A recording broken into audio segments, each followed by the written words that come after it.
Hello, I'm Tracy Harris. As a mother of a child with cerebral palsy, I was intrigued when I heard about a girl with the same debilitating condition as my son, who defied experts and has learned to dance on ice. I think it's just like I want to prove I'm wrong, because if someone says, oh, you can't do that because you know your disability, yeah, I see like other people I know doing stuff and it just makes me want to do it as well. Mia is currently ranked 7th in the world in her novice category for disability skating, and she has even caught the attention of one of Britain's greatest figure skaters, Jane Torville. Look at Mia and what she's been able to do from struggling to walk. Now she's accomplished a great deal with her ice skating, and it must give her such a huge boost in life, and self-esteem is just fantastic. The story begins in 2016 when Mia Thorne was just 9 years old. From Kilfynydd in the South Wales Valleys, she'd gone to a charity ice hockey event. I got the idea I wanted to start ice skating after watching the UK All-Star Ice Hockey event. She set herself a challenge, in 12 months' time to skate the entire length of Cardiff Ice Arena. When I was practicing to do up to the challenge, I found it hard. In front of a crowd with some of the UK's top ice hockey stars and her family, Mia stepped onto the ice. Her mother, Corinne, watched in awe. All the ice hockey players were tapping their sticks on the ice, encouraging Mia to go. It was nerve-wracking, and then there were loads of people cheering and clapping. All the support she had from the ice hockey players, from the crowds, it was overwhelming to watch. Skating unaided, with hockey stick in hand, Mia dribbled a puck across 50 metres of ice and knocked it into the back of the net. And then I scored the first goal in the UK All-Star Ice Hockey event. I was really happy afterwards because loads of the people were supportive and really kind afterwards. It was an astonishing achievement in which Mia raised over £6,000 in sponsorship for charity. I really enjoyed it, so I wanted to carry on skating after it. I know how hard it took her to get to that stage, how many sleepless nights we had and everything else, and to see her finally complete the challenge, although I did think that was it and that would be over then and I could finally get some sleep and rest. But I think that was the open door for her to continue on the ice more than anything. I want to understand Mia's disability and how it affects her. I have cerebral palsy, which affects the right side of my body and makes my muscles weaker and makes me more prone to have dislocations in my legs and arms, so then sometimes I have to use my wheelchair. She receives disability benefit to help with the extra care she needs and her mobility. Mia balances better on the ice than actually what she does off the ice, and at the moment there has been less falls when she's on the ice than when she's just walking in general. Mia has a form of cerebral palsy called congenital hemiplegia, and after each session on the ice, she's exhausted. Learning something as difficult as ice skating was something her parents, Robert and Corinne, could never have imagined. From about 3 months old, she wasn't moving her right side at all in the morning. Her hand was automatically positioning up in the centre of her chest. She had a lot of problems with her stomach, and she wasn't meeting the milestones then, or crawling, pulling herself up or anything like that. But every checkup we went to, they just put it down for being a lazy baby and general growth problems. So at 18 months, how did that sort of change for you? We just got told, look, she's not going to walk, she's not going to talk, accept it. And we'll have to meet every 6 months to see how things go. As a parent, when you're told there's no cure for cerebral palsy, it's devastating. And I think it was just full of emotion, just burst out crying and said, look, we need answers. But there are therapies that can help alleviate its effects. As Mia grew, the doctors began to see how cerebral palsy affected her, and she was referred for specialist help. She had a walking frame at first to try and just hold her a lot of physiotherapy, hydrotherapy. She had a lycra suit to stop the joints going out of place. We had pedro boots to help with stability to hold her up. And there was a lot of encouragement from everything and anyone trying to get her moving. Family life revolved around hospital appointments and Mia's treatment. A constant worry is the risk of Mia dislocating her limbs, and her parents felt they needed to put limits around the things Mia can do.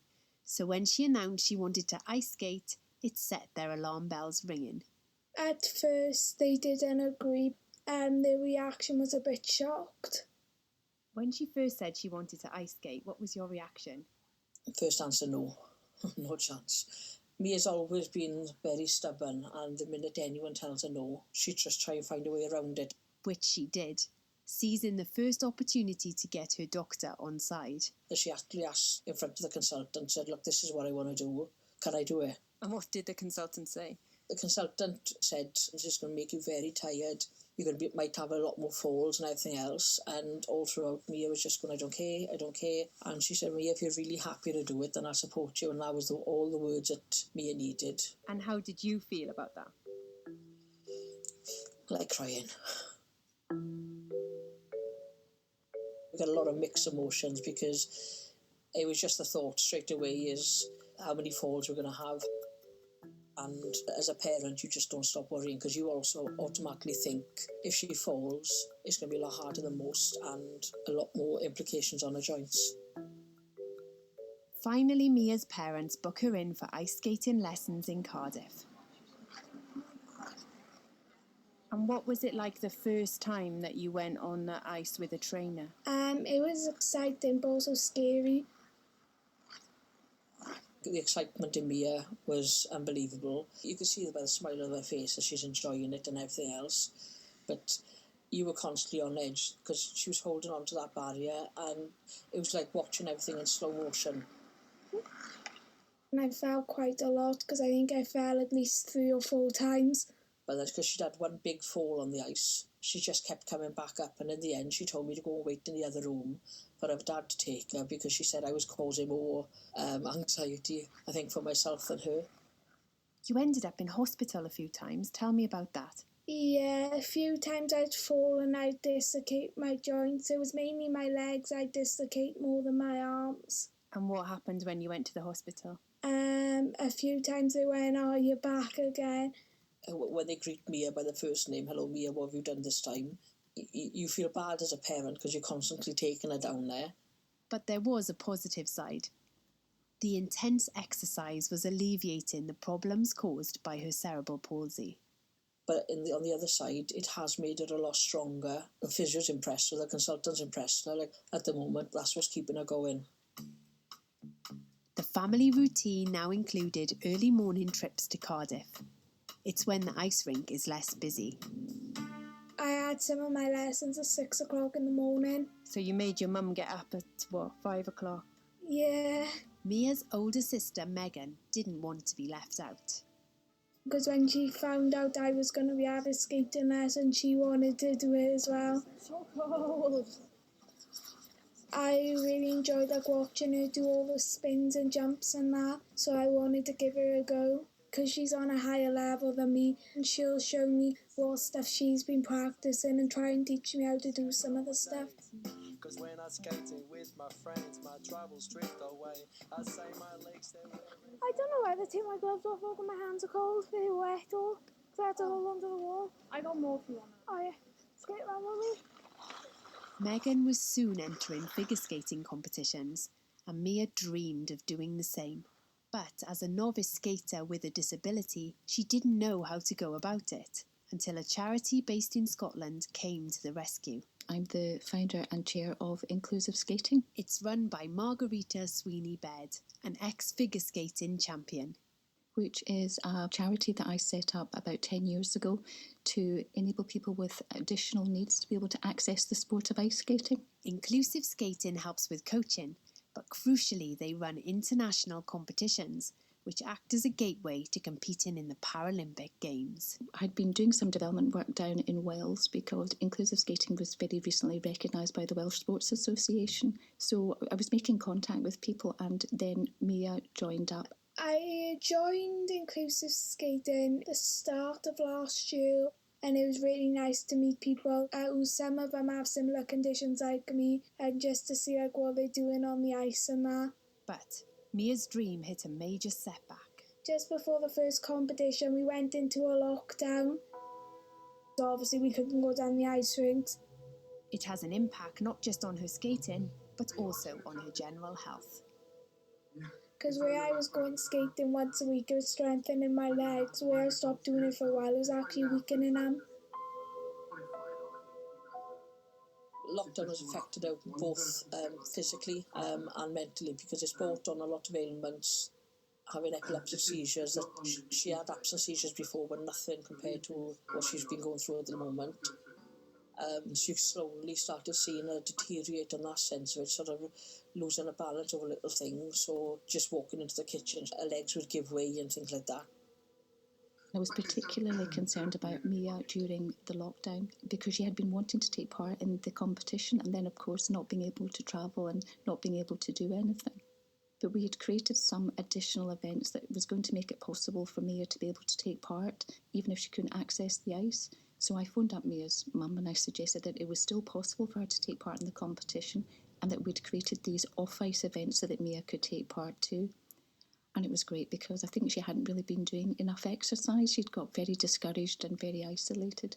To give all the disabled participants the chance to raise their game, Inclusive Skating puts on coaching lessons on Zoom. So what we're going to try and do now is we're going to do the spiral position, and then we're going to hold it, and then we're going to drop our arms to the floor. You know, the skaters can do things like they can practice their balance positions for spirals, and they can do spins on a spinner, and they can practice their jumps off the ice. As they're travelling, usually backwards on the ice. I keep in touch with Mia over an internet link. What have you been up to, Mia? I've been doing a lot of the off-ice sessions with inclusive skating. Oh, cool. So what do you have to do for that? Some of them is like stretching, some of them are where you do skills on the spinners, and then where you do like the jumps and that off ice. So where I've been training for the competition, some of them are harder to do on the ice because you do them in a slightly different way off ice. They're absolutely beautiful. Your turnout's really good though, Mia. That's absolutely super. So having these Zoom sessions with inclusive skating has kept her mobile. We're seeing that she has got more energy, she is more alert, and the seizures are slowing down a bit. Skating away on the thin ice of a new day. 7 months into the pandemic, and the ice rinks in Wales remain closed. No amount of off-ice training makes up for Mia being able to skate on the ice. But in England, some of the ice rinks are open for elite athletes and inclusive skaters. The nearest ice rink that is open is in Gosport, near Portsmouth. Can we go to Gosport to go skating because the rinks aren't going to open in another 5 to 6 weeks? No, it's too We far. haven't been in ages. No, it's too far, and it's 2.5 hours, 3 hours in a car, Mia. You've got no chance. Mum, I found a hotel for £31. She's already been on the computer as well, checking the prices. It says That's how much £31 on the website. Yeah, until you go in to book it on those dates. The last 3-4 days, if not longer, I've had can I all the time. Mia said about booking it direct herself. They have actually tried, but the eldest one has tried booking it as well, and they don't realise when they book the hotel, we've still got to travel up there and everything else. And you can drive down and drive back the same day. And that's not going to be fair on me, is it? Or if Daddy takes you, it's not going to be fair because that's going to be 6 hours there and back. For me, because I haven't been skating in like 4 months now. I know, Mia, but at the end of the day, there's nothing else I can And because do. we have a competition coming up. Yes, but as I said, Cardiff is shut. There's nothing else I can do at the moment, and it costs too much money to go up there. No, it's too far, and it's 2.5 hours, 3 hours in a car, Mia. You've got no chance. Please. Nope. They try booking lessons and then realise they've got to book a hotel and try and convince me, Daddy, anyone. And then you want Megan to take a driving test so she can drive up there. It's like it's not that easy. I know it's important for her to get back on the ice, and I know what's it doing to her without being on the ice, mobility-wise, physically, mentally and everything else. But it's wearing me down as well with the answers, me continually saying no to her, and there's only so much a parent can take.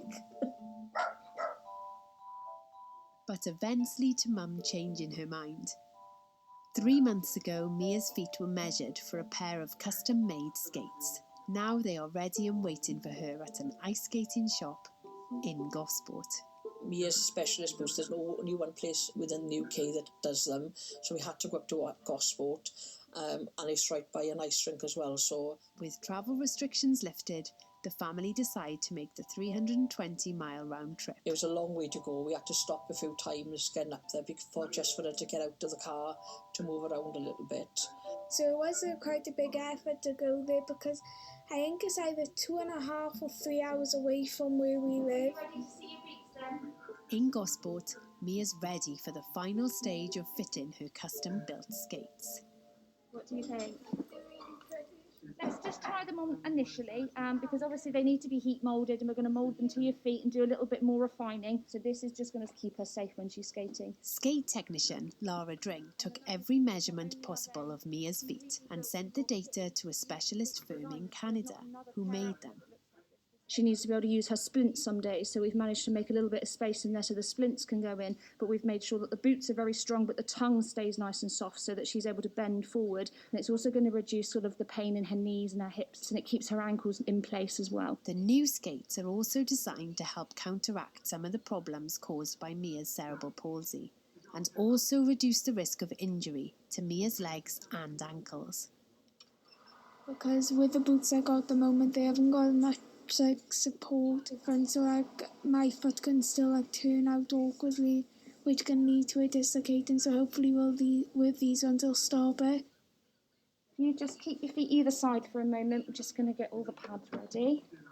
And we're taking a cast of her foot now on these blue pads, and then we're going to take an insole and mould the insole in the cast of her foot, so the base of the ice skate then becomes a complete copy of the bottom of her foot as well. At a cost of almost £1,000, they were beyond the family's budget. But the charity Caldwell Children contributed £600. Is that the only bit that feels snug so far? Yeah. Yeah, fantastic. Well, that's fine. So let's put those in the oven and get them heat moulded. It's amazing what a heat mould can do. But after they finished making sure they're the right size for your feet, you got to design actually what you'd want the skate to look like. So they have crystals in a cool pattern, and they've got a nice shimmery colour at the bottom, and they just look really pretty, they do. How does that feel? They feel comfy. Feel comfy. Fantastic. Well, that's everything, my lovely. It was good to see Mia, a skater with a disability, getting the same quality of support and equipment as a top professional figure skater. And enjoy skating tomorrow. The family check into a budget hotel in preparation for Mia and Megan's long-awaited return to the ice. I'm Tracy Harris, and you're listening to Teenage Rebel on Ice. In Gosport, it's 6:45 in the morning. How are you feeling? Good. I'm excited. I haven't been on the ice since March. I think I might fall as soon as I go. Mia and her family are heading over to the ice rink. So I've been nervous about getting on the ice. For Mia's mum, Corinne, it's a daunting prospect. As mad as it seemed, I already Googled how far the local hospital was, just in case. They are met by inclusive skating coach Paul Crocker. Paul, is it a lesson together or we got one each? It's the first face-to-face lesson for Mia and Megan since the ice rinks closed in Wales 6 months ago. Take little steps to start with. That's it. Been a while, yeah? Yeah. Oh. Just be careful. At first I was quite wobbly on the ice because I hadn't done it in 6 months. But watching her go on that ice again for the first time, it sort of brought back every feeling going. She doesn't see the dangers. Have your new skates made a difference? When I first tried them on the ice, it actually made it easier to do a lot of the stuff because my ankle weren't clicking out of place. It's just remembering all those feelings of how to do this stuff. When I first stepped on, I originally forgot how to move on the ice, and it was great to do the stuff I was working for ages on back on the ice. Because originally I thought I was gonna fall as soon as I got on the ice. On the rink side, Megan's doing her best to de-stress Mum. She hasn't fallen. It's a good sign. She's doing good considering she's lifted both feet up straight away. I don't know. I feel sick watching her now. Turn, change hands. On your toe pick. Like where I started learning some of my jumps, I had to relearn them. Foot back up. Brilliant, Mia. Well done. Really good. Let's have a go this way. I'm really surprised on the balance that she's got. Doesn't stop you being on pins. I think because she's seen like how I was on the ice now, she's probably calmed down a bit. So I think she was just nervous something was going to happen. I would break my leg or something. So what's she doing now? No, you're asking. Backward lemons, or crossovers, backward crossovers. That is a difficult move because she's got to use the weakest part of her body to lift her up to move back. So she's got to concentrate on balance and using her weaker side as well. But she's cottoned on, she gets more marks for using her weaker side in competitions. So she's determined that's the side she wants to do. Turn. Good. And round. Well done. It's quite a long way to travel, but I think it was worth it because we got to go skating again. What time we got out? 8:15. Then when you come off, you were quite sad because you knew you wouldn't be able to go on the ice again in like a few months. I want to stay on for longer. I want to stay on for longer. The ice rinks in Wales remain closed for the foreseeable future, so Mia has to wait. As for the competition, the second wave of the pandemic results in the Inclusive Skating British and World Championship going online, with entries submitted on video. Isaac Middleton and Debbie have just joined. Margarita Sweeney-Baird, the organiser. Originally, the virtual events were only intended for people that couldn't travel or had anxiety issues, or there was something that prevented them from taking part. And we expanded that. So, for example, with the championships events, we went completely virtual. The first person skating the free dance ever off ice is Chloe. Chloe. There were over 60 inspiring performances from nearly 40 skaters. So it's like a proper competition. Everyone can watch each other's routine. Mia is competing in 2 categories. The competition was the British International Championships. So that was an international event that included our British Championship, but it also included skaters from abroad. So Mia was competing against skaters from as far away as Sweden and Australia. It was really nice because I never thought I'd be able to do a competition that big. And the next skater is Jonathan Higgins. Outside Wales, some competitors were able to record their routine on the ice. Mia filmed hers in her kitchen. Wales, and they've not managed to have any ice at all in Cardiff. So Mia's the next skater, so she's going to show what she's been managing to do all the way through lockdown. Mia's family are on the edge of their seats. You're actually smiling. It felt quite strange doing it in my kitchen because normally I'd be like recording it on the ice. So she actually had to choreograph a routine together with Megan, and you were banned from the kitchen for half the day, so... I did fall quite low when we tried doing it.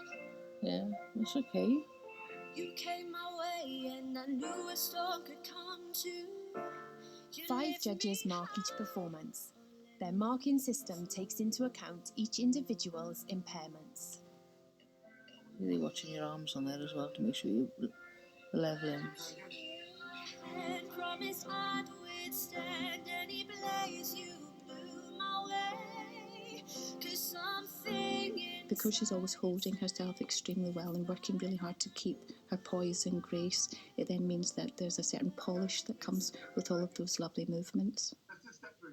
You can build me up, you can tear me down, you can try, but I'm unbreakable. The grace and the beauty of her movements were something that were quite a joy to behold.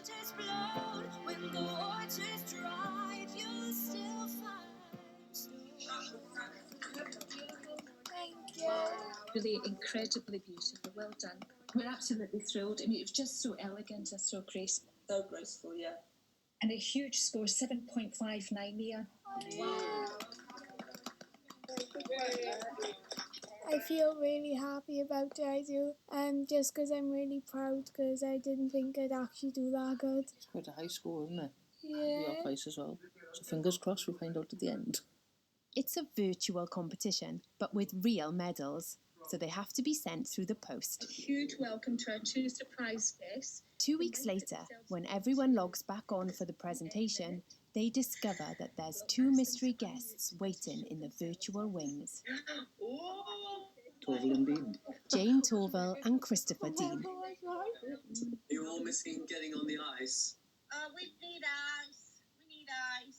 Chris and I always like to support charities, but because this one was specifically ice skating related, obviously, you know, we were very keen to support and get on board. But to have the inclusive skating, having their world championships now and so on, is just such a great thing. It will encourage more people to do ice skating, and something which they probably thought they would never get the opportunity to do, and now it is there for them, so it's great. Jane announces the winner in the free dance category. So the gold medalist and the British International Novice Ladies Level 4 off-ice and inclusive Paralympic champion of 2020 is Mia Thorne. Well done. Thank you. I got 2 gold medals from the Inclusive Skating Championships. Congratulations. Thank you. You're welcome. Thank you. I was really happy when I found out the results because I found out I actually come first in it. Because I thought I was going to do quite bad because I was doing my routine off ice and that, and I was struggling to do some of the stuff in it.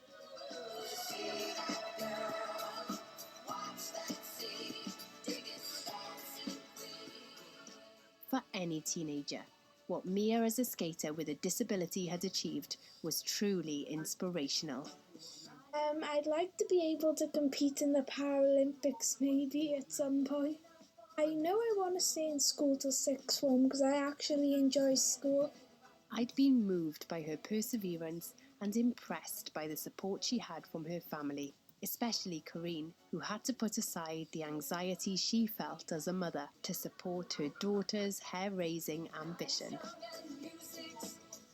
She has promised me a house in the future. She's going to buy me a huge 5-bedroom house and she's going to live next door.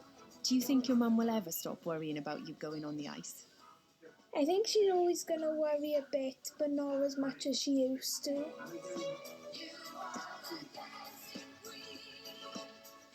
Teenage Rebel on Ice was produced by Chris Rushton and was a gritty production for BBC Radio Wales.